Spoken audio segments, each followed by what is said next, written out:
Thyroid gland हमारे गले में स्थित एक ग्रंथि है।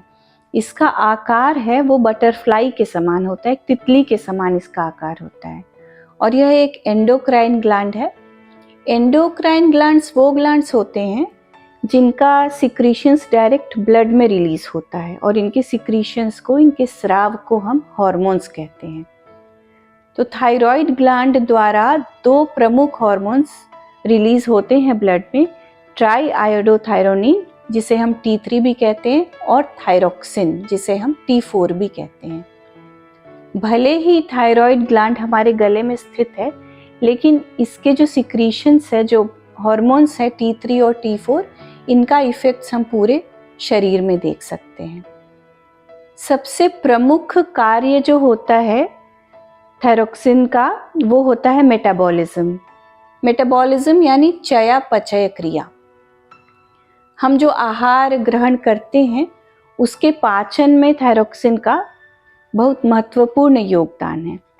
इसके अलावा विभिन्न अंगों पर भी इसका प्रभाव देखा जाता है, जैसे हार्ट पर हो गया, लीवर पे हो गया, पेनक्रियास पे हो गया या स्किन पर ही हो गया। हर एक अंग प्रत्यंग पर थायरोक्सिन का प्रभाव देखा जाता है।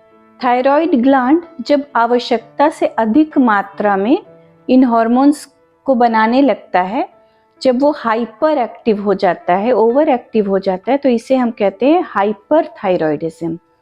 और जब इसका सिक्रीशंस अल्प मात्रा में प्रोड्यूस होता है, कम हो जाता है, जब थायराइड ग्लैंड जो है अंडर एक्टिव हो जाता है, तो इसे हम कहते हैं हाइपोथायराइडिज्म। अब ये दोनों ही अवस्थाएं एबनॉर्मल है। दोनों ही अवस्थाओं में हार्मोनल इम्बैलेंस हो रहा है। एक में हार्मोन्स ज़्यादा हो जा रहे हैं और एक में कम हो जा रहे हैं। तो जब हार्मोन्स ज़्यादा हैं उनके लक्षण हमारे शरीर पे अलग दिखेंगे और जब हार्मोन्स कम हैं तो उनके लक्षण हमारे शरीर पर अलग दिखेंगे।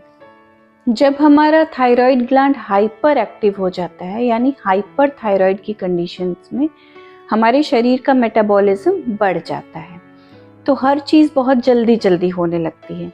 जैसे पाचन क्रिया भी बहुत जल्दी होने लगेगी।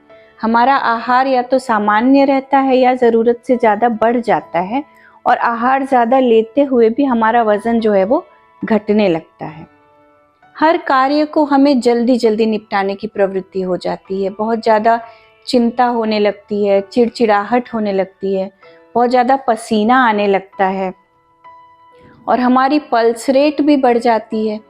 जो नॉर्मल हमारी पल्स रेट होती है वो 70, 75, 78 इतना रेंज करती है, लेकिन हाइपर थायराइड की कंडीशन में ये कभी कभी 100 तक भी हो जाती है। कभी कभी हमारा हार्ट बीट जो है वो इतना फास्ट और लाउड हो जाता है कि स्वयं को अपनी हार्ट बीट सुनाई देने लगती है, पाल्पिटेशंस होने लगते हैं। तो ये सारे लक्षण इसीलिए होते हैं कि हमारा मेटाबॉलिज्म जो है, हमारी चयापचय क्रिया शरीर के अंदर वो बढ़ गई है। हाइपोथायरॉयडिज्म हाइपरथायरॉयडिज्म की तुलना में ज़्यादा कॉमन है। जैसे कि मैंने पहले बताया था कि महिलाओं में ये ज़्यादा देखने को मिलता है। जब हमारा थायराइड ग्लैंड अंडर एक्टिव होता है, इसका मतलब ये है कि हमारे शरीर की सारी मेटाबॉलिज्म प्रोसेस स्लो हो गई है, मेटाबॉलिज्म हमारा स्लो हो गया है। तो इससे क्या होता है कि हमारे शरीर में जो पाचन क्रिया है वो भी स्लो हो जाती है। हम बहुत धीरे धीरे खाने लगते हैं, बहुत कम खाने लगते हैं, फिर भी हमारा वज़न बहुत ज़्यादा बढ़ने लगता है। हमें बेवजह कमज़ोरी लगने लगती है, थकान लगने लगती है और किसी किसी बातों का बहुत जल्दी बुरा लगने लगता है, बहुत ज़्यादा डिप्रेशन होने लगता है। हमारे शरीर में जो रुक्षता है वो बढ़ जाती है। रुक्षता बढ़ने से क्या होता है कि हमारी स्किन रफ हो जाती है, क्रैक्स आने लगते हैं, बीवाइयाँ फटने लगते हैं, हमारे बाल रफ हो जाते हैं, रफ और ड्राई होकर वो टूटने लगते हैं और त्वचा और बालों के साथ साथ ही हमारी आवाज़ भी रफ हो जाती है, रफनेस ऑफ द वॉइस भी हो जाता है हाइपोथायरॉयडिज्म के कंडीशन में। तो ये सारे कंडीशंस हमें इसलिए देखने को मिल रहे हैं कि हमारा मेटाबॉलिज्म लो हो गया है। किसी किसी कंडीशंस में देखा जाता है कि पेशेंट्स को बहुत ज़्यादा ठंड लग रही होती है, उनके चेहरे पर बहुत ज़्यादा पफिनेस आ जाता है।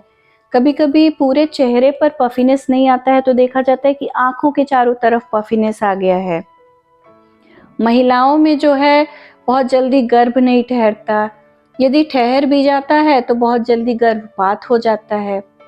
मासिक धर्म में अनियमितता आने लगती है। तो ये सारे लक्षण जो है वो हाइपोथायरॉयडिज्म के हैं। बस।